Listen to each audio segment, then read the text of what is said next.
বুক জিস্টের সাথে শুনুন বিশ্বসেরা বইগুলোর সারমর্ম। আসসালামু আলাইকুম বন্ধুরা, বুক গিস্টার জ্ঞানার্জনের এই যাত্রায় আপনাকে স্বাগতম। আমাদের একমাত্র উদ্দেশ্য হল সেরা বইয়ের নির্যাস আপনাদের কাছে পৌঁছে দেওয়া। সেই যাত্রায় আজ আমাদের সঙ্গী পিটার ব্রেগম্যানের লেখা 18 মিনিটস বইটি। অনেক সময় আমরা সবাই ভাবি যে আমাদের কাছে সময়ের খুব অভাব। আমরা সারাদিন দৌড়াদৌড়ি করি, অনেক কাজ করি, কিন্তু দিনের শেষে মনে হয় যে গুরুত্বপূর্ণ কিছুই অর্জন করতে পারিনি। ব্রেগম্যান এই বিষয়টি প্রথমে স্পষ্ট করেছেন। সমস্যা এটা নয় যে আমাদের কাছে সময় কম, সমস্যা হলো আমরা আমাদের সময় ভুল জিনিসে ব্যবহার করছি। আমরা এমন অনেক কাজে জড়িয়ে থাকি যা জরুরি নয়, আর এই চক্করে গুরুত্বপূর্ণ কাজগুলো পিছিয়ে যায়। ভেবে দেখুন, সারাদিনে কতবার এমন হয় যে আপনি ফোনটা শুধু একটা মেসেজ চেক করার জন্য তোলেন, আর তারপর হঠাৎ 30 মিনিট ইনস্টাগ্রাম স্ক্রোল করতে করতে কেটে যায়। অথবা কোনো ইমেলের উত্তর দিতে বসেন, আর তারপর কিভাবে যেন ইউটিউবের কোনো র্যান্ডম ভিডিওতে চলে যান, আর তারপর গিল্ট ফিল হয় যে সময় নষ্ট হয়ে গেল। কিন্তু আসলে সমস্যা এটা নয় যে সময় কম, বরং সমস্যা হলো আমাদের মনোযোগ ভুল দিকে চলে যাচ্ছে। ব্রেগম্যানের মতে আমাদের মিনিট ম্যানেজ করার দরকার নেই, বরং আমাদের সিদ্ধান্ত এবং মনোযোগ ম্যানেজ করতে হবে। অর্থাৎ এটা ঠিক করা যে আমরা কি করতে চলেছি এবং সেই কাজে পুরো মনোযোগ দিয়ে লেগে থাকা। যদি আমরা সঠিক সিদ্ধান্ত নিই যে আমাদের কি করা উচিত এবং তার উপর ফোকাস বজায় রাখি, তাহলে আমাদের কাছে অনেক সময় থাকবে। দেখুন, প্রত্যেকের কাছেই দিনে 24 ঘন্টা থাকে। কোনো মানুষই বেশি সময় কিনতে পারে না, কিন্তু তবু কিছু মানুষ এত সফল কেন হন? কারণ তারা জানেন তাদের জন্য কোনটা গুরুত্বপূর্ণ, আর তারা সেটার উপরেই মনোযোগ দেন, বাকি সব জিনিসকে ছেঁটে ফেলেন। যেমন ধরুন, আপনাকে পরীক্ষার প্রস্তুতি নিতে হবে, কিন্তু আপনার মন বারবার ইনস্টাগ্রাম বা হোয়াটসঅ্যাপের দিকে চলে যাচ্ছে। এখন আপনি বলবেন যে আপনি খুব ব্যস্ত, পড়ার সময় পাচ্ছেন না, কিন্তু আসলে আপনি আপনার মনোযোগ সেই দিকে দিতে পারছেন না যেদিকে দেওয়া উচিত। আপনাকে আপনার সিদ্ধান্তগুলো নিয়ে আবার ভাবতে হবে, এখন কি ইনস্টাগ্রাম জরুরি নাকি পরীক্ষা? আর যখন সিদ্ধান্ত নিয়ে ফেললেন যে পরীক্ষা বেশি গুরুত্বপূর্ণ, তখন সেটার উপরেই স্থির থাকতে হবে, ডিস্ট্র্যাকশনগুলো সরিয়ে। আরেকটা উদাহরণ নিন, অফিসে কোনো ব্যক্তি সকাল থেকে সন্ধ্যা পর্যন্ত ইমেলে ব্যস্ত থাকেন, প্রত্যেক নোটিফিকেশনে সঙ্গে সঙ্গে রিয়্যাক্ট করেন, প্রত্যেক মিটিংয়ে যান, কিন্তু দিনের শেষে তার কোনো অর্থপূর্ণ কাজই সম্পূর্ণ হয় না। কেন? কারণ তিনি তার মনোযোগকে রিয়্যাক্টিভ মোডে ফেলে দিয়েছেন। তিনি নিজে সিদ্ধান্ত নিচ্ছেন না যে তাকে কি করতে হবে, বরং দুনিয়া তাকে দিয়ে সিদ্ধান্ত করাচ্ছে। নোটিফিকেশন, মেসেজ, মিটিং, আর এই কারণেই তার দিন কেটে যায়, কিন্তু কোনো ফল আসে না। এখন ব্রেগম্যান বলছেন যে আমাদের প্রোঅ্যাক্টিভ হওয়া উচিত, অর্থাৎ নিজে বেছে নেওয়া যে আমরা কি করব, কিসের উপর ফোকাস করব। নিজেকে জিজ্ঞেস করুন, আজকের দিনের সবচেয়ে জরুরি 3টে জিনিস কি কি, যা করলে আমি সন্তুষ্টি পাব। শুধু সেই 3টে জিনিসের উপর ফোকাস করুন, বাকিগুলো হয় উপেক্ষা করুন বা পিছিয়ে দিন। আমরা প্রায়শই ছোট ছোট বিষয়ে জড়িয়ে পড়ি, যেমন ইনবক্স জিরো করা, সোশ্যাল মিডিয়া চেক করা, প্রত্যেকটা খবর পড়া, প্রত্যেকটা আমন্ত্রণ গ্রহণ করা, আর এই সব কিছুর মধ্যে আমাদের মন ছড়িয়ে পড়ে। কিন্তু যতক্ষণ না আমরা নিজেকে জিজ্ঞেস করব যে আমাদের শক্তি এবং মনোযোগ কোথায় যাওয়া উচিত, ততক্ষণ আমরা সবসময় এটাই অনুভব করব যে সময় কম। আর এখানে আরেকটা আকর্ষণীয় পয়েন্ট আছে, মাল্টিটাস্কিং। আমরা সবাই ভাবি যে মাল্টিটাস্কিং করে আমরা বেশি কাজ করতে পারবো, কিন্তু ব্রেগম্যান স্পষ্ট বলেন যে মাল্টিটাস্কিং একটা ভ্রম। যখন আমরা একসাথে 2-3টে কাজ করি, তখন আমরা আসলে কোনো কাজই ঠিকভাবে করতে পারি না। আমাদের মস্তিষ্ক বারবার একটা কাজ থেকে অন্যটায় লাফায়, আর প্রতিবারই কিছুটা শক্তি এবং সময় নষ্ট হয়। এতে প্রোডাক্টিভিটি কমে এবং স্ট্রেস বাড়ে। তাহলে সমাধান কি? খুব সহজ, প্রত্যেকবার একটা কাজেই মনোযোগ দিন, সেই কাজেই ডুবে যান, আর যতক্ষণ না সেটা সম্পূর্ণ হচ্ছে অন্য কাজের দিকে তাকাবেন না। আপনি দেখবেন আপনার কার্যক্ষমতা দ্বিগুণ হয়ে যাবে, আপনার মনও পরিষ্কার লাগবে এবং কোনো কাজ শেষ করার সন্তুষ্টিও পাবেন। এখন প্রশ্ন আসে যে আমরা আমাদের মনোযোগকে কিভাবে ম্যানেজ করব? এর জন্য প্রথমে আমাদের ডিস্ট্র্যাকশনসগুলো চিনতে হবে, কোন কোন জিনিসগুলো বারবার আমাদের মনোযোগ নষ্ট করে, আর তারপর সেই ডিস্ট্র্যাকশনগুলোকে সচেতনভাবে সরাতে হবে। যেমন নোটিফিকেশন বন্ধ করা, ফোন সাইলেন্ট মোডে রাখা, ইমেল চেক করার একটা নির্দিষ্ট সময় ঠিক করা, এবং কিছু সময়ের জন্য সোশ্যাল মিডিয়া থেকে বিরতি নেওয়া। এর সাথে সাথে আমাদের নিজের শক্তিকেও বুঝতে হবে। প্রত্যেক মানুষের দিনের কোনো না কোনো সময় এনার্জি লেভেল হাই থাকে, কারোর সকালে, কারোর দুপুরে, কারোর সন্ধ্যায়। সেই সর্বোচ্চ শক্তির সময়টাকে সবচেয়ে জরুরি কাজের জন্য ব্যবহার করুন, আর বাকি কম গুরুত্বপূর্ণ কাজগুলোকে কম শক্তির সময় নিয়ে যান। ব্রেগম্যানের আরও একটি অসাধারণ পয়েন্ট হলো, কম কাজ করুন কিন্তু সেগুলো ভালোভাবে করুন। প্রত্যেকটা কাজ শুধু টিক মারার জন্য চেষ্টা করবেন না, বরং ভাবুন কোন কাজগুলো আপনার লক্ষ্যের সাথে যুক্ত। যদি আপনি সারাদিনে মাত্র দুটো এমন কাজ করেন যা আপনার উন্নতিতে সাহায্য করে, তাহলে সেটা 10টা কাজের চেয়ে অনেক বেশি মূল্যবান হবে যা শুধু শেষ করার জন্য করা হয়েছে। তাই যখনই আপনার মনে হবে যে সময়ের অভাব, তখন একটু থেমে ভাবুন, আমি কি করছি? এটা কি সত্যিই গুরুত্বপূর্ণ? এটা করলে কি কোনো পার্থক্য হবে? যদি উত্তর না হয়, তাহলে সেই কাজটা ছেড়ে দিন বা পরে করার জন্য রেখে দিন। আপনার জীবনের নিয়ন্ত্রণ নিজের হাতে নিন। আপনার পছন্দগুলো নিজে ঠিক করুন। আসল প্রোডাক্টিভিটি সেখানেই যেখানে আমরা কম জিনিস করি, কিন্তু সেটাই করি যা সত্যিই গুরুত্বপূর্ণ। আমাদের জীবনকে উদ্দেশ্যপূর্ণ বানানো উচিত, যেখানে আমরা প্রত্যেক দিন নিজেদের মূল্যবোধ এবং লক্ষ্যের হিসেবে সিদ্ধান্ত নিই। তবেই আমরা সেই ফাঁদ থেকে বেরোতে পারব, যেখানে আমরা সব সময় ভাবি যে আমার কাছে সময় নেই। শেষে এটাই বলার যে সময় সবসময় একই থাকবে, 24 ঘন্টা। কিন্তু যদি আমরা আমাদের মনোযোগকে সঠিক জায়গা দিতে শিখি, তাহলে এই 24 ঘন্টাই আমাদের জীবন বদলে দিতে পারে। আর এটাই আসল আর্ট অফ লিভিং, বেশি কাজ করার দৌড়ে নয়, বরং সঠিক কাজ করার স্বচ্ছতার মধ্যে। তাই পরের বার যখন আপনি বলবেন আমার কাছে সময় নেই, তখন নিজেকে প্রশ্ন করুন, আমি কি সঠিক জিনিসে মনোযোগ দিচ্ছি? আর যদি না দেন, তাহলে এখন থেকেই সঠিক জিনিস বেছে নেওয়া শুরু করুন। এটাই নিজেকে উন্নত করার সবচেয়ে বড় পদক্ষেপ। আর এটা কোনো ঘড়ি দিয়ে শুরু হয় না, এটা আপনার মনোযোগ দিয়ে শুরু হয়। আমরা সবাই কখনো না কখনো এটা অনুভব করেছি যে বছরের শুরুটা খুব উৎসাহ এবং উদ্দীপনার সাথে করি। রেজলিউশন তৈরি হয়, প্ল্যান তৈরি হয় এবং মোটিভেশন তুঙ্গে থাকে। কিন্তু সময়ের গড়ার সাথে সাথে সেই উৎসাহ ধীরে ধীরে কমতে শুরু করে। তারপর আমরা দৈনন্দিন ছোট ছোট বিষয়ে এতটাই জড়িয়ে পড়ি যে বড় লক্ষ্যগুলো পিছনে থেকে যায়। আর বছরের শেষে আমরা আবার ভাবি যে এই বছরটাও শুধু কেটেই গেল। এই সমস্যারই সমাধান ব্রেগম্যান দিয়েছেন একটা টপ ডাউন ফ্রেমওয়ার্ক। এখন টপ ডাউন ফ্রেমওয়ার্কের মানে খুব সহজ। আমরা প্রথমে আমাদের প্রায়োরিটি অর্থাৎ জরুরি জিনিসগুলো ঠিক করব এবং তারপর সেইগুলোর ভিত্তিতেই আমাদের পুরো বছর, মাস, সপ্তাহ এবং দিন প্ল্যান করব। এর মানে এটা নয় যে আমরা প্রত্যেকটা জিনিস আগে থেকে খুঁটিনাটি ভেবে রাখব, বরং এর মানে হলো আমরা এটা স্পষ্ট করে নেব যে আমাদের জন্য সবচেয়ে গুরুত্বপূর্ণ ক্ষেত্রগুলো কি কি। ব্রেগম্যান বলেন যে বছরের শুরুতে শুধু 5টি এমন ফোকাস এরিয়া বেছে নিন যা আপনার জন্য সবচেয়ে বেশি অর্থবহ। এই 5টি ক্ষেত্র আপনার শক্তি, মনোযোগ এবং সিদ্ধান্ত গ্রহণকে পথ দেখাবে। ভাবুন, যদি আপনার কাছে এই স্বচ্ছতা থাকে যে এই বছর আপনাকে কোন 5টি জিনিসের উপর সবচেয়ে বেশি মনোযোগ দিতে হবে, তাহলে কত বিভ্রান্তি কমে যাবে। আপনি প্রত্যেকটা অফার, প্রত্যেকটা অনুরোধ, প্রত্যেকটা কাজকে এই 5টি ফোকাস এরিয়া হিসাবে ফিল্টার করতে পারবেন যে এটা কি সেই জিনিসের অংশ যা আমি ঠিক করেছি। যদি হ্যাঁ হয় তাহলে করবেন, যদি না হয় তাহলে আত্মবিশ্বাসের সাথে না বলে দেবেন। এখন এই 5টি ফোকাস এরিয়া কিভাবে বেছে নেবেন? এর কোনো নির্দিষ্ট নিয়ম নেই, কারণ প্রত্যেক মানুষের প্রায়োরিটি আলাদা। কারোর জন্য এটা হতে পারে স্বাস্থ্য, কেরিয়ারের উন্নতি, পরিবারের সাথে সম্পর্ক, নতুন দক্ষতা শেখা এবং আর্থিক পরিকল্পনা। অন্য কারোর জন্য এটা হতে পারে আধ্যাত্মিক উন্নতি, সৃজনশীলতা, সম্পর্ক, শারীরিক ফিটনেস এবং সামাজিক সেবা। আসল বিষয় এটা নয় যে কোন ক্ষেত্রগুলো সঠিক, বিষয় হলো সেগুলো আপনার জন্য অর্থবহ হতে হবে। যখন আপনি এই 5টি ক্ষেত্র ঠিক করে ফেলেন, তখন এগুলো আপনার কম্পাস হয়ে যায়, আপনার দিক নির্দেশনা ঠিক করে। যখনই আপনাকে কোনো নতুন কাজ করতে হবে, কোনো সুযোগ আসবে বা কোনো সিদ্ধান্ত নিতে হবে, তখন আপনি নিজেকে জিজ্ঞেস করতে পারেন যে এটা কি আমার কোনো ফোকাস এরিয়ার অংশ? যদি হ্যাঁ হয় তাহলে এগিয়ে যান, আর যদি না হয় তাহলে নম্রভাবে এড়িয়ে যান। এই পদ্ধতিই আপনাকে বিক্ষিপ্ত প্রচেষ্টা থেকে বাঁচায়। না হলে কি হয়, আমরা প্রত্যেকটা চকচকে জিনিসের দিকে ছুটি। কেউ বলল এই কোর্সটা করে নাও, কেউ বলল এই সাইড হাসেল শুরু করো, অন্য কেউ বলল এই অ্যাপটা ইনস্টল করো। আর আমরা প্রত্যেক দিকেই একটু একটু করে সময়, শক্তি এবং মনোযোগ লাগাতে থাকি। ফলস্বরূপ কোনো একটা জিনিসেও গভীরতা আসে না, আর ভেতর থেকে হতাশা বাড়ে। ব্রেগম্যানের মতে যখন আমরা আমাদের ফোকাস এরিয়াগুলো স্পষ্ট করে নিই, তখন আমাদের জীবন উদ্দেশ্যপূর্ণ হয়ে ওঠে। তখন আমরা রিয়্যাক্ট করি না, বরং সচেতনভাবে কাজ করি। আর এই পার্থক্যটা অনেক বড়।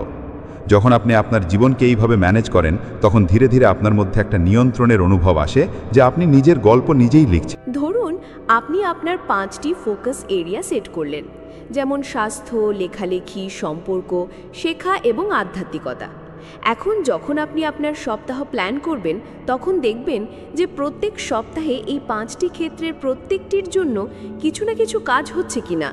স্বাস্থ্যের জন্য হয়তো আপনি জিম বা যোগার সময়সূচি তৈরি করবেন, লেখালেখির জন্য প্রতিদিন 1 ঘন্টা ঠিক করবেন, সম্পর্কের জন্য পরিবারের সাথে সময় কাটানো বা বন্ধুদের সাথে দেখা করার প্ল্যান করবেন, শেখার জন্য কোনো বই বা কোর্স শুরু করবেন, আর আধ্যাত্মিকতার জন্য প্রতিদিন মেডিটেশন বা জার্নালিং সেট করবেন। এখন আপনার প্রত্যেক সপ্তাহ র্যান্ডম নয়, বরং পরিকল্পিতভাবেই এগোচ্ছে। আপনার প্রত্যেক দিনের একটা উদ্দেশ্য আছে, আর যখন আপনি এই মানসিকতা নিয়ে জীবন কাটান তখন ডিস্ট্র্যাকশন কমে যায়। আপনি সোশ্যাল মিডিয়ায় ঘন্টার পর ঘন্টা স্ক্রোল করেন না, কারণ আপনি জানেন আপনার সময় কোথায় লাগা উচিত। আপনি প্রত্যেকটা জিনিসকে জরুরি মনে করেন না, বরং সেটাকে নিজের ফোকাসের হিসেবে বিচার করেন। আর সবচেয়ে বড় কথা, এই প্রক্রিয়ায় আপনার আত্মবিশ্বাস বাড়ে, কারণ যখন আপনার পরিষ্কারভাবে জানা থাকে যে আপনি কোন দিকে যাচ্ছেন, তখন আপনার মনও স্থির থাকে। তখন বাইরের জিনিস আপনাকে সহজে বিভ্রান্ত করতে পারে না। আপনি প্রত্যেকটা আকর্ষণীয় অফারকে প্রত্যাখ্যান করতে শেখেন, কারণ আপনি আপনার লক্ষ্যের পথ পরিষ্কার দেখতে পান। এই ফ্রেমওয়ার্কের আরেকটা সুবিধা হলো, যখন আপনি কোনো কাজ করেন তখন তার পেছনের অর্থটা বুঝতে পারেন। আপনি শুধু কাজ শেষ করার জন্য কাজ করেন না, বরং তার মাধ্যমে আপনার কোনো গুরুত্বপূর্ণ ক্ষেত্রকে পুষ্ট করছেন, আর এই কারণেই আপনি বেশি সন্তুষ্টি পান। ব্রেগম্যান বলেন যে যখন আমরা ফোকাস ছাড়া কাজ করি তখন আমরা খুব ব্যস্ত বোধ করি, কিন্তু খুব কম অর্জন করি। কিন্তু যখন আমরা টপ ডাউন অ্যাপ্রোচ গ্রহণ করি তখন আমরা কম ব্যস্ত থাকি, কিন্তু বেশি গভীর ও অর্থপূর্ণ কাজ করি।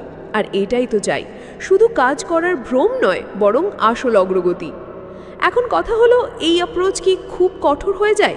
শুধু 5টি জিনিসের উপর ফোকাস করলে জীবন কি একঘেয়ে বা সীমিত হয়ে যাবে না? এর উত্তর হলো একেবারে না। এই 5টি ক্ষেত্র আপনার জন্য একটা ফ্রেমের মতো। সেই ফ্রেমের মধ্যে আপনি সৃজনশীলতা, নমনীয়তা এবং বৈচিত্র্য আনতে পারেন। প্রত্যেকটা ফোকাস এরিয়ার মধ্যে অনেক কাজ হতে পারে, অনেক পরীক্ষা নিরীক্ষা হতে পারে, কিন্তু গুরুত্বপূর্ণ হলো আপনি যেন দিশাহীন না হন। তাই ব্রেগম্যান এটাই পরামর্শ দেন যে প্রত্যেক বছরের শুরুতে একটু থামুন, ভাবুন, রিফ্লেক্ট করুন, আমার জন্য এই বছর সবচেয়ে গুরুত্বপূর্ণ জিনিসগুলো কি কি, আর তারপর সেই 5টি ক্ষেত্র লিখুন। সেগুলি আপনার প্রায়োরিটির ভিত্তি হয়ে উঠবে। সেগুলিকে প্রত্যেক মাসে, প্রত্যেক সপ্তাহে এবং প্রত্যেক দিনের কাজে রূপান্তর করুন। যখন এটা অভ্যেসে পরিণত হয় তখন আপনি জীবনকে রিয়্যাক্ট করার বদলে ডিজাইন করতে শুরু করেন।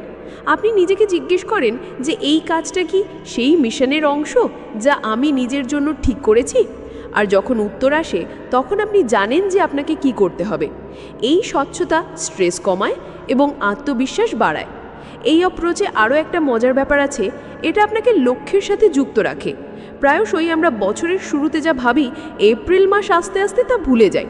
কিন্তু যখন আপনি আপনার 5টি ফোকাস এরিয়া বারবার রিভিউ করেন, সেগুলিকে সপ্তাহ ও দিনে অনুবাদ করেন, তখন সেগুলি আপনার অবচেতন মনে বসে যায়। আর তারপর আপনি যাই করেন সেটা সেই ফোকাস পয়েন্টগুলোর দিকেই হয়। এইভাবে আপনি লক্ষ্যভ্রষ্ট হওয়া থেকে বাঁচেন, সেই স্রোত থেকে যা আপনাকে প্রত্যেকটা অপ্রাসঙ্গিক কাজ, প্রত্যেকটা জরুরি নোটিফিকেশন এবং অন্যের প্রায়োরিটির দিকে টেনে নিয়ে যায়। আপনি নিজের রাস্তা নিজে বেছে নেন এবং তার উপর স্থির থাকেন। তাই এখন যদি আপনি চান যে এই বছরের শেষটা সন্তুষ্টির সাথে হোক, তাহলে এই টপ ডাউন অ্যাপ্রোচটা চেষ্টা করুন। প্রথমে ভাবুন আপনার জন্য গুরুত্বপূর্ণ কী, আর তারপর সেই জিনিসগুলোকেই আপনার কম্পাস বানান। প্রত্যেক সপ্তাহ, প্রত্যেক দিন সেই দিকেই কিছু না কিছু পদক্ষেপ নিন। আপনি দেখবেন 1 বছরে আপনার জীবন কোথা থেকে কোথায় পৌঁছে যেতে পারে, স্বচ্ছতা, উদ্দেশ্য এবং শান্তির সাথে। এইটাই আসল প্রোডাক্টিভিটি, আর এইটাই আসল উন্নতির পথ। অনেক সময় দিনের শুরুটা আমরা খুব মোটিভেশনের সাথে করি। মনে হয় আজ অনেক কিছু করে ফেলবো, সব কাজ সময় শেষ হবে, ডিস্ট্র্যাকশন উপেক্ষা করব, আর সন্ধে পর্যন্ত আমরা সুপার প্রোডাক্টিভ ফিল করব। কিন্তু যেই দিন শুরু হয়, কারুর মেসেজ চলে আসে, কেউ হঠাৎ ফোন করে, একটা কাজ করতে করতে অন্যটার কথা মনে পড়ে, আর তারপর কয়েক ঘন্টার মধ্যেই আমরা আমাদের মূল কাজ থেকে সরে যাই। দিন শেষে জানা যায় যে খুব ব্যস্ত তো ছিলাম, কিন্তু যে জরুরি কাজগুলো করার ছিল সেগুলো আবার ছুটে গেল। এটাই সেই সমস্যা যেটা পিটার ব্রেগম্যান 18 মিনিটের পদ্ধতি দিয়ে সমাধান করেছেন। এই পদ্ধতিটা একেবারে সহজ। সারাদিনে মাত্র 18 মিনিট আপনার পুরো দিনটাকে নিয়ন্ত্রণ করার জন্য যথেষ্ট, শুধু 18 মিনিট। এই পদ্ধতিতে দিনকে 3 ভাগে ভাগ করা হয়েছে।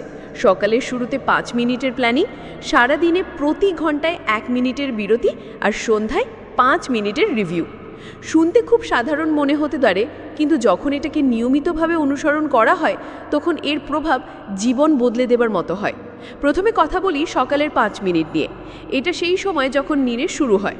প্রায়শই মানুষ সরাসরি ইমেল চেক করতে শুরু করে বা না ভেবেই কাজে লেগে পড়ে, কিন্তু যদি আপনি এই 5 মিনিট সচেতনভাবে ব্যবহার করতে শুরু করেন তাহলে পুরো দিনটাই বদলে যেতে পারে। সকালে সবার আগে নিজের ক্যালেন্ডার দেখুন আর এটা ঠিক করুন যে আজকের 8, 10 বা 12 ঘন্টা আপনার টপ প্রায়োরিটিকে সাপোর্ট করে এমন কাজে কিভাবে লাগাবেন।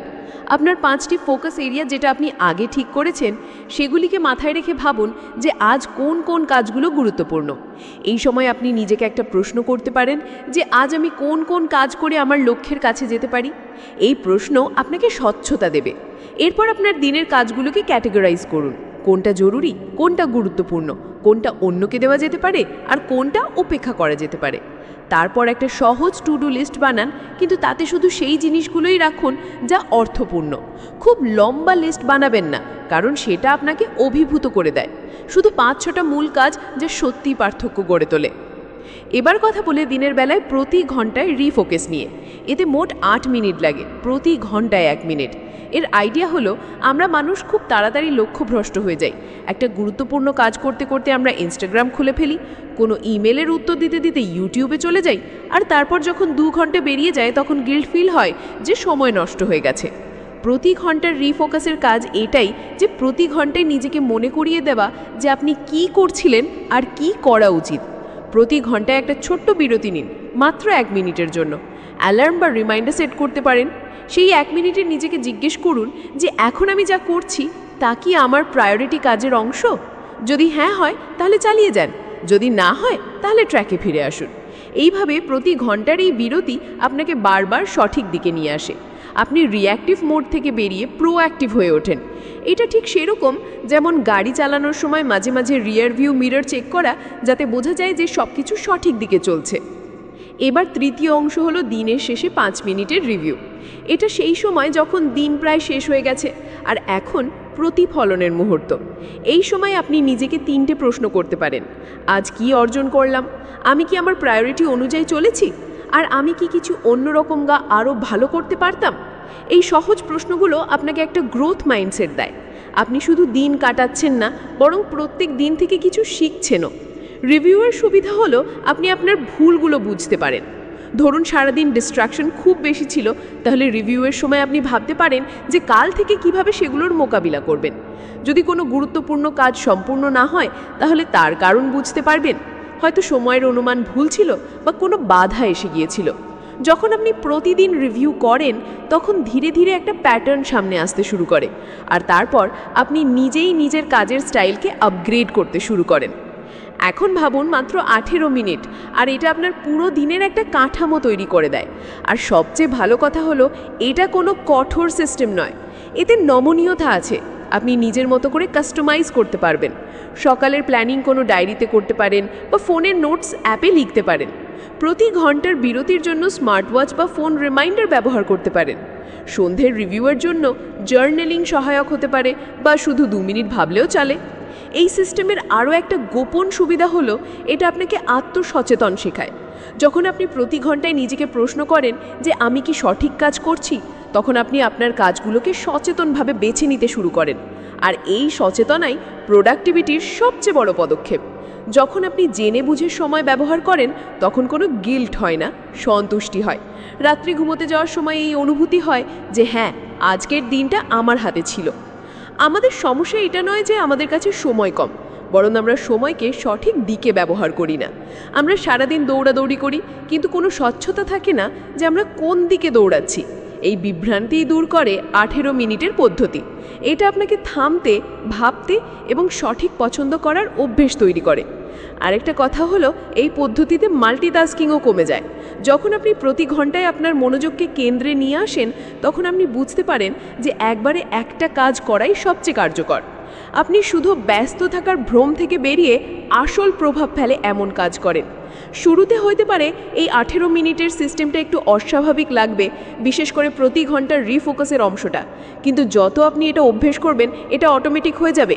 যেই রিমাইন্ডার বাজবে আপনার মন নিজে থেকেই প্রশ্ন করবে যে আমি কি সঠিক কাজ করছি।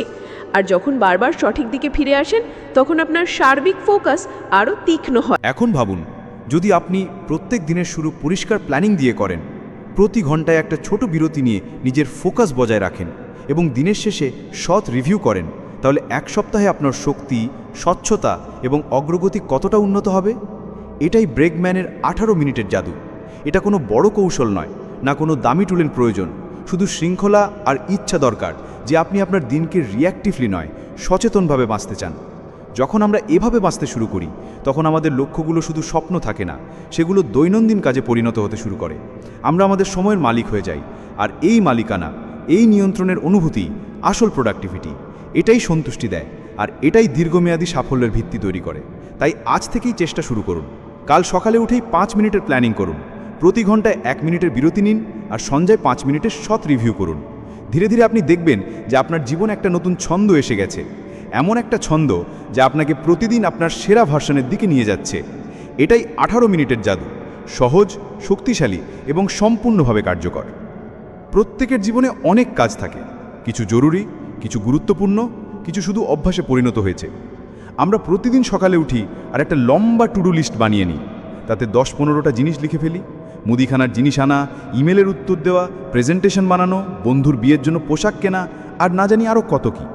তারপর সারাদিন দৌড়াই, কিন্তু সন্ধে হতে হতে জানা যায় যে বেশিরভাগ জরুরি কাজ তো থেকেই গেল, কিছু র্যান্ডম কাজ তো হয়ে গেল, কিন্তু আসল উদ্দেশ্যটা হাত থেকে বেরিয়ে গেল। এই বিভ্রান্তি এবং বিক্ষিপ্ত প্রচেষ্টার সমস্যা থেকেই আমাদের বের করে আনেন পিটার ব্রেগম্যান তার সহজ এবং অসাধারণ স্ট্র্যাটেজি 6 বক্স টু ডু লিস্টের মাধ্যমে। এই পদ্ধতির মূল আইডিয়া হলো আমরা আমাদের বার্ষিক লক্ষ্যগুলোকে প্রত্যেক দিনের টু ডু লিস্টের সাথে জুড়ে দেব। কারণ প্রায়শই আমরা বছরের শুরুতে বড় বড় লক্ষ্য ঠিক করি, যেমন ওজন কমানো, বই লেখা, কেরিয়ারে প্রমোশন পাওয়া বা আর্থিক স্বাধীনতা অর্জন করা, কিন্তু তারপর আমরা দৈনন্দিন কাজে এতটাই জড়িয়ে যাই যে সেই লক্ষ্যগুলো পিছনে থেকে যায়। 6 বক্স পদ্ধতি এই ব্যবধানটাকে পূরণ করে। এই টু ডু লিস্টটা বোঝা খুব সহজ। এতে মোট 6টা বক্স থাকে। 5টি বক্স আপনার 5টি বার্ষিক ফোকাস এরিয়াকে প্রতিনিধিত্ব করে, অর্থাৎ আপনি বছরের শুরুতে যে 5টি সবচেয়ে গুরুত্বপূর্ণ লক্ষ্য ঠিক করেছিলেন সেগুলি। আর ষষ্ঠ বক্সটি হলো বাকি সব কিছুর জন্য, অর্থাৎ বাকি সেই কাজগুলো যা জীবনে আসতেই থাকে, যেমন লন্ড্রি, র্যান্ডম ফোন কল, অপরিকল্পিত মিটিং, সোশ্যাল মিডিয়া মেসেজের উত্তর দেওয়া ইত্যাদি। এখন ভাবুন, যখন আপনি দিনের প্ল্যানিং করছেন তখন আপনার টু ডু লিস্টের প্রত্যেকটা কাজকে কোনো একটা বক্সে ফেলতে হবে। ধরুন আপনার একটা বার্ষিক লক্ষ্য হলো স্বাস্থ্য ভালো করা, তাহলে যদি আপনি সকালে 30 মিনিটের হাঁটার কথা লেখেন তাহলে সেটা প্রথম বক্সে যাবে। দ্বিতীয় লক্ষ্য হলো নতুন দক্ষতা শেখা, তাহলে প্রোডাক্টিভিটি বইয়ের 10 পাতা পড়া সেই বক্সে যাবে। একইভাবে যদি আপনি বাজেট প্ল্যানিং করেন এবং আপনার লক্ষ্য হয় আর্থিক স্বাধীনতা, তাহলে সেটা তৃতীয় বক্সে আসবে। এখন আসি ষষ্ঠ বক্সে, অর্থাৎ সেই জিনিসগুলো যা আপনার মূল লক্ষ্যের সাথে যুক্ত নয় কিন্তু তবুও করতে হয়, যেমন মাকে বাজারে পৌঁছে দেওয়া, প্রতিবেশীকে সাহায্য করা, হোয়াটসঅ্যাপ গ্রুপে প্ল্যানিং করা ইত্যাদি। এই কাজগুলো জরুরি হতে পারে, কিন্তু এগুলি আপনাকে আপনার দীর্ঘমেয়াদী লক্ষ্যের কাছে নিয়ে যায় না। এই সিস্টেমের সবচেয়ে বড় সুবিধা হলো আপনি একদম পরিষ্কারভাবে দেখতে পারবেন যে আপনি সারাদিন আপনার সময় কোথায় বিনিয়োগ করছেন। যখন আপনি দিনের টু ডু লিস্ট বানাবেন এবং প্রত্যেকটা কাজকেই 6টা বক্সে ভাগ করবেন, তখন সঙ্গে সঙ্গে দেখতে পাবেন যে আপনি আপনার মূল লক্ষ্যের জন্য কতটা কাজ করছেন এবং কতটা শক্তি অপ্রাসঙ্গিক কাজে নষ্ট হচ্ছে। এই স্বচ্ছতা খুব শক্তিশালী। কখনো কখনো আমরা ব্যস্ত থাকি কিন্তু প্রোডাক্টিভ থাকি না। আমরা সারাদিন দৌড়াই কিন্তু মনে গিল্ট থাকে যে আমি তো আমার আসল লক্ষ্যের জন্য কিছুই করতে পারলাম না। এর কারণ এটাই যে আমাদের দৈনন্দিন কাজ এবং বার্ষিক লক্ষ্যের মধ্যে কোনো সংযোগ থাকে না। 6 বক্স লিস্ট সেই সংযোগটাকেই তৈরি করে। এখন ভাবুন, যদি আপনি একদিনে 12টা কাজ করার প্ল্যান করেন আর তার মধ্যে 8টা কাজ শুধু ষষ্ঠ বক্সে যায়, অর্থাৎ যে কাজগুলো আপনার লক্ষ্যের সাথে জুড়েই নেই, তাহলে আপনাকে সঙ্গে সঙ্গে সতর্ক হয়ে যাওয়া উচিত। এটা একটা সংকেত যে আপনার সময় অগুরুত্বপূর্ণ জিনিসে যাচ্ছে। এখন আপনি হয়তো সেই কাজগুলোকে অন্যকে দিতে পারেন, পিছিয়ে দিতে পারেন, বা কিছু কাজকে তো একদমই বাদ দিতে পারেন। এই পদ্ধতি শুধু অর্গানাইজেশনের টুল নয়, এটা একটা ডিসিশন নেওয়ার টুলও। যখন আপনি কোনো নতুন কাজ শুরু করতে যাবেন তখন থেমে ভাবুন এই কাজটা কোন বক্সের সাথে যুক্ত। যদি সেটা কোনো বক্সে, বিশেষ করে প্রথম 5টি বক্সে ফিট না হয়, তাহলে হয়তো সেই কাজটা করার যোগ্যই নয়। আর যদি করতেই হয় তাহলে ষষ্ঠ বক্সে ফেলে দিন, কিন্তু সচেতন থাকুন যে এটা আপনার প্রায়োরিটির সাথে যুক্ত নয়। এতে আপনি এটাও বুঝতে পারবেন যে কোন ধরনের কাজ আপনার শক্তি শুষে মেখছে। কখনো কখনো আমরা পুরো দুপুর শুধু ইমেলের উত্তর দিতেই কাটিয়ে দিই, যা বেশিরভাগই ষষ্ঠ বক্সের কাজ, কিন্তু সন্ধ্যায় গিল্ট হয় যে আমরা ব্যক্তিগত উন্নতির জন্য কিছুই করলাম না। এখন যখন আপনি দেখবেন যে সারাদিনের বেশিরভাগ সময় ষষ্ঠ বক্সেই চলে গেছে, তাহলে পরের বার আপনি সচেতনভাবে ইমেল চেকিংয়ের সময়সীমা ঠিক করবেন, যেমন দিনে মাত্র 2 বার দেখা বা 30 মিনিটের জন্য। এই সচেতনতাই নিয়ে আসে এই সিস্টেম। আর একটা বিশেষ ব্যাপার হলো, এই লিস্টটা কঠোর নয়। আপনি এটা কাগজে বানাতে পারেন বা কোনো অ্যাপে, যেমন নোশন, টুডুইস্ট বা ওয়ান নোটে। ব্যাস প্রতিদিনের অভ্যেস বানাতে হবে যে দিনের শুরুতে প্রত্যেকটা কাজকে তার সঠিক বক্সে ফেলতে হবে, আর দিন শেষে একবার দেখতে হবে যে আপনি সঠিক দিকে এগোচ্ছেন কিনা। এই পদ্ধতি আপনার প্রায়োরিটিগুলোকে রক্ষা করে। অনেকবার হয় যে কোনো র্যান্ডম কাজ মাঝে এসে পড়ে, যেমন কারোর মেসেজ এলো, কেউ সাহায্য চাইলো বা কোনো জরুরি পরিস্থিতি তৈরি হলো। যদি আপনি না ভেবেই হ্যাঁ বলতে থাকেন, তাহলে ধীরে ধীরে সেই ষষ্ঠ বক্স আপনার পুরো দিনটা খেয়ে ফেলে। কিন্তু যখন আপনি এই 6 বক্স লিস্টটা বজায় রাখেন, তখন আপনি সচেতন থাকেন যে কোন কাজগুলো সত্যিই জরুরি আর কোনগুলো শুধু রিঅ্যাক্টিভ আচরণের অংশ। এখানে আরও একটা শক্তিশালী জিনিস আসে, প্রতিফলন। দিনের শেষে যদি আপনি একবার আপনার লিস্টের দিকে তাকান, তাহলে দেখতে পাবেন আপনার দিনটা কেমন গেল। যদি 5টি বক্স প্রায় খালি থাকে আর ষষ্ঠ বক্সটা ভর্তি থাকে, তাহলে আপনি পরের দিনের জন্য আরও ভালো স্ট্র্যাটেজি বানাতে পারেন। ধীরে ধীরে আপনি আপনার জীবনকে ডিস্ট্র্যাকশন থেকে মুক্ত করতে শুরু করেন এবং ফোকাস করতে শেখেন। এখানে আরও একটা আইডিয়া উপকারী। সাপ্তাহিক প্ল্যানিংয়ের সময়েও আপনি এই বক্সগুলো ব্যবহার করতে পারেন। রবিবার বসে দেখুন যে পরের সপ্তাহে কোন কাজগুলো আপনার 5টি ফোকাস এরিয়ার সাথে যুক্ত। তারপর সেগুলোকে ক্যালেন্ডারে টাইম ব্লক করুন। এমনটা করলে আপনি প্রোঅ্যাক্টিভ হন, শুধু রিঅ্যাক্টিভ নন। প্রায়শই প্রোডাক্টিভিটিতে আমরা বড় বড় টেকনিক খুঁজি, পোমোডোরো, আইসেনহাওয়ার ম্যাট্রিক্স, কানবান বোর্ড ইত্যাদি। কিন্তু সত্যিটা হলো, যদি আমাদের দৈনন্দিন কাজ আমাদের আসল লক্ষ্যের সাথে সামঞ্জস্যপূর্ণই না হয়, তাহলে কোনো টেকনিকই কাজ করবে না। 6 বক্স পদ্ধতি খুব বাস্তবসম্মত, সহজ এবং শক্তিশালী একটা উপায়, যা আমাদের মনে করিয়ে দেয় যে গতিবেগের চেয়ে দিক নির্দেশনা বেশি জরুরি। অর্থাৎ আমরা কত দ্রুত দৌড়াচ্ছি তার চেয়ে বেশি জরুরি হলো আমরা সঠিক দিকে দৌড়াচ্ছি কিনা। তাই পরের বার যখন আপনি টু ডু লিস্ট বানাবেন, তখন সেটাকে শুধু একটা র্যান্ডম লিস্ট হিসেবে দেখবেন না, সেটাকে আপনার স্বপ্নের মানচিত্রের মতো দেখুন। প্রত্যেকটা কাজকে এমনভাবে দেখুন যেন সেটা আপনার ভবিষ্যৎ তৈরি করছে। আর যখন প্রত্যেকটা কাজকে কোনো অর্থপূর্ণ বক্সে ফেলতে শুরু করবেন, তখন আপনার জীবনে স্বচ্ছতা, ফোকাস এবং শান্তি নিজে থেকেই আসতে শুরু করবে। এইভাবে 6 বক্স টু ডু লিস্ট শুধু আপনার দিনকেই উন্নত করে না, বরং আপনার পুরো বছরকে একটা শক্তিশালী উদ্দেশ্য দেয়। আপনি শুধু লক্ষ্য স্থির করেন না, লক্ষ্য অর্জন করতে শুরু করেন। আর সবচেয়ে বড় কথা, আপনি শুধু ব্যস্ত নন, সত্যিই পরিপূর্ণ অনুভব করতে শুরু করেন। এটাই আসল প্রোডাক্টিভিটি, যা আপনাকে আপনার সেরা জীবনের দিকে নিয়ে যায়, প্রতিদিন এক ধাপ। আমাদের সবার অভিজ্ঞতা এটাই বলে যে যখনই কোনো গুরুত্বপূর্ণ কাজ শুরু করতে বসি, যেমন কোনো প্রজেক্ট, পড়াশোনা, লেখালেখি বা প্ল্যানিং, তখন কিছু না কিছু আমাদের ডিস্ট্র্যাক্ট করেই থাকে। কখনো ফোনের নোটিফিকেশন, কখনো সোশ্যাল মিডিয়ার লোভ, কখনো হঠাৎ মনে পড়া কোনো র্যান্ডম কাজ। আর এমনটা প্রত্যেকের সাথেই হয়। বার্গম্যান বলেন যে এই ডিস্ট্র্যাকশনগুলো কোনো সাধারণ ভুল নয়, এগুলি প্রায়শই কোনো গভীর অস্বস্তির লক্ষণ। অর্থাৎ বাইরে যে মনোযোগটা হারাচ্ছে, তার শিকড় ভেতরে লুকিয়ে থাকা কোনো আবেগ, যেমন ভয়, উদ্বেগ, একঘেয়েমি বা অনিশ্চয়তার মধ্যে রয়েছে। আর যদি আমরা শুধু ডিস্ট্র্যাকশনের সাথে লড়তে থাকি, সেই আবেগটাকে না বুঝে, তাহলে আমরা বারবার হারতে থাকব। ভাবুন, আপনার কাছে একটা কাজ আছে যা খুব জরুরি। ধরুন আপনাকে কাউকে একটা কঠিন ইমেল পাঠাতে হবে। আপনি বসেন, ল্যাপটপ খোলেন, লিখতে শুরু করেন, কিন্তু তখনই আপনার মনে হয় যে হয়তো আগে ইনস্টাগ্রামটা চেক করে নিই, বা হঠাৎ মনে পড়ে যে আপনাকে আলমারিটা পরিষ্কার করতে হবে। এই যে পালিয়ে যাওয়ার তাগিদ, এটা একটা সংকেত যে আপনি সেই অস্বস্তিকর অনুভূতিটা থেকে পালাতে চাইছেন, যা সেই কাজের সাথে যুক্ত। হয়তো আপনার প্রত্যাখ্যাত হওয়ার ভয় আছে, বা কোনো গিল্ট আছে, বা শুধু স্পষ্টতা নেই যে কিভাবে শুরু করবেন। কিন্তু বাইরে থেকে এটা শুধু ডিস্ট্র্যাকশন মনে হয়। এখন যদি আপনি শুধু শৃঙ্খলার জোরে লড়াই করার চেষ্টা করেন, তাহলে হয়তো কয়েক মিনিট টিকতে পারবেন। কিন্তু মন খুব স্মার্ট, সে কোনো না কোনো ফাঁক খুঁজে বের করেই নেয়। তাই বার্গম্যান পরামর্শ দেন যে আমাদের ডিস্ট্র্যাকশনের সাথে লড়াই করার বদলে সেটাকে বোঝার চেষ্টা করা উচিত। যখনই আপনি ডিস্ট্র্যাক্টেড হবেন, তখন নিজেকে জিজ্ঞেস করুন যে আমি এখন কি অনুভব করছি। এই কাজটা কি আমাকে অস্বস্তিতে ফেলছে? আমার কি ব্যর্থ হওয়ার ভয় লাগছে? আমি কি বোর ফিল করছি? এই আত্মজিজ্ঞাসা খুব শক্তিশালী। ধরুন আপনি একটা রিপোর্ট লিখছেন আর বারবার হোয়াটসঅ্যাপ চেক করার মন চাইছে। যদি আপনি থেমে নিজের আবেগটাকে এক্সপ্লোর করেন তাহলে হয়তো দেখবেন যে আপনার ভয় লাগছে যে আপনার লেখাকে লোকে বিচার করবে, বা হয়তো আপনার পুরো কাঠামোটা নিয়ে স্পষ্টতা নেই যে কিভাবে শুরু করবেন, কিন্তু বাইরে থেকে এটা শুধু ডিস্ট্রাকশন মনে হয়। এখন যদি আপনি শুধু শৃঙ্খলার জোরে লড়াই করার চেষ্টা করেন তাহলে হয়তো কয়েক মিনিট টিকতে পারবেন, কিন্তু মন খুব স্মার্ট, সে কোনো না কোনো ভাগ খুঁজে বের করেই নেয়। তাই বার্গম্যান পরামর্শ দেন যে আমাদের ডিস্ট্র্যাকশনের সাথে লড়াই করার বদলে সেটাকে বোঝার চেষ্টা করা উচিত। যখনই আপনি ডিস্ট্র্যাক্টেড হবেন তখন নিজেকে জিজ্ঞেস করুন, আমি এখন কি অনুভব করছি? এই কাজটা কি আমাকে অস্বস্তিতে ফেলছে? আমার কি ব্যর্থ হওয়ার ভয় লাগছে? আমি কি বোর ফিল করছি? এই আত্মজিজ্ঞাসা খুব শক্তিশালী। ধরুন আপনি একটা রিপোর্ট লিখছেন আর বারবার হোয়াটসঅ্যাপ চেক করার মন চাইছে। যদি আপনি থেমে নিজের আবেগটাকে এক্সপ্লোর করেন তাহলে হয়তো দেখবেন যে আপনার ভয় লাগছে যে আপনার লেখাকে লোকে বিচার করবে, বা হয়তো আপনার পুরো কাঠামোটা নিয়ে স্পষ্টতা নেই যে কিভাবে শুরু করবেন।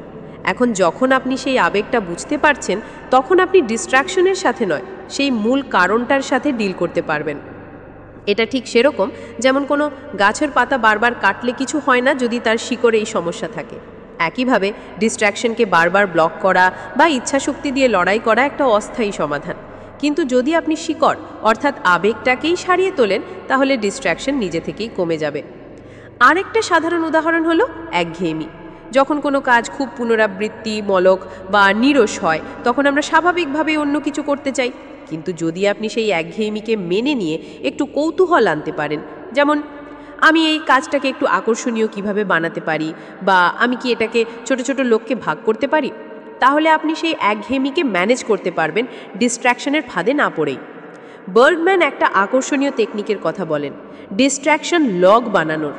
দিনে যখনই আপনি ডিস্ট্র্যাক্টেড হবেন সেটা একটা নোটবুক বা নোটস অ্যাপে লিখে রাখুন।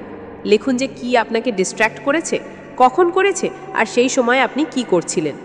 কয়েকদিনেই আপনি একটা প্যাটার্ন দেখতে পাবেন, যেমন প্রত্যেকবার যখন আমি এক্স বা ওয়াই কাজ করি তখন আমার স্ক্রল করার মন চায়।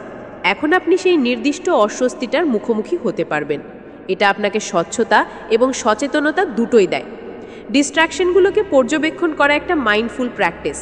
এটা আপনাকে আপনার চিন্তা এবং আবেগের সাথে বন্ধুত্ব করতে শেখায়, কারণ প্রায়শই আমরা শুধু আমাদের লক্ষ্যের তালিকা বানাই, কিন্তু সেই লক্ষ্যের পথে যে আবেগত বাধাগুলো থাকে সেগুলোকে উপেক্ষা করে দিই, আর তারপর আমাদের মনে হয় যে আমাদের ইচ্ছাশক্তি দুর্বল, অথচ আসলে আমরা আমাদের ভেতরের অনুভূতিগুলোকেই ঠিকভাবে বুঝতে পারছি না। ধরুন আপনি কোনো লক্ষ্যে স্থির থাকতে পারছেন না, যেমন খুব সকালে উঠে ওয়ার্কআউট করা। আপনি অ্যালার্মও লাগিয়েছেন, সময়সূচিও বানিয়েছেন, কিন্তু প্রত্যেকবার স্নুজ করে ঘুমিয়ে পড়ছেন। এখন এখানে শুধু অভ্যাসের সমস্যা নয়, এটা আরও গভীর কোনো প্রতিরোধের দিকে ইঙ্গিত করছে। হয়তো আপনার শরীর নিয়ে কোনো হীনমন্যতা আছে, বা হয়তো আপনার নিজের উপর ভরসা নেই যে আপনি ফিট হতে পারবেন। যখন আপনি সেই লুকানো আবেগটাকে চিনতে পারেন তখন আপনি সেটার সাথে ডিল করতে পারেন, যেমন হয়তো জার্নালিংয়ের মাধ্যমে, বা কোনো বিশ্বস্ত বন্ধুর সাথে কথা বলে, বা আত্মকরুণার মাধ্যমে। ডিস্ট্র্যাকশনগুলো আমাদের বারবার এটাই বলতে আসে যে কিছু একটা অমীমাংসিত রয়ে গেছে, আর যদি আমরা সেগুলোকে শুধু উপেক্ষা করতে থাকি তাহলে সেগুলো বারবার ফিরে আসবে, কখনো হোয়াটসঅ্যাপের রূপে, কখনো র্যান্ডম ওয়েব সার্চের রূপে, কখনো কোনো হঠাৎ তাগিদের রূপে। কিন্তু যদি আমরা সেগুলোকে নম্রভাবে পর্যবেক্ষণ করি এবং বুঝি যে তারা আমাদের কী বার্তা দিতে চায়, তাহলে আমরা সেগুলোকে উন্নতিতে বদলে দিতে পারি। তো বন্ধুরা, এই ছিল আমাদের আজকের বইয়ের সারসংক্ষেপ। আপনাদের কেমন লাগলো কমেন্ট করে অবশ্যই জানাবেন, আর ধন্যবাদ আপনাদের সারসংক্ষেপটি শেষ পর্যন্ত শোনার জন্য।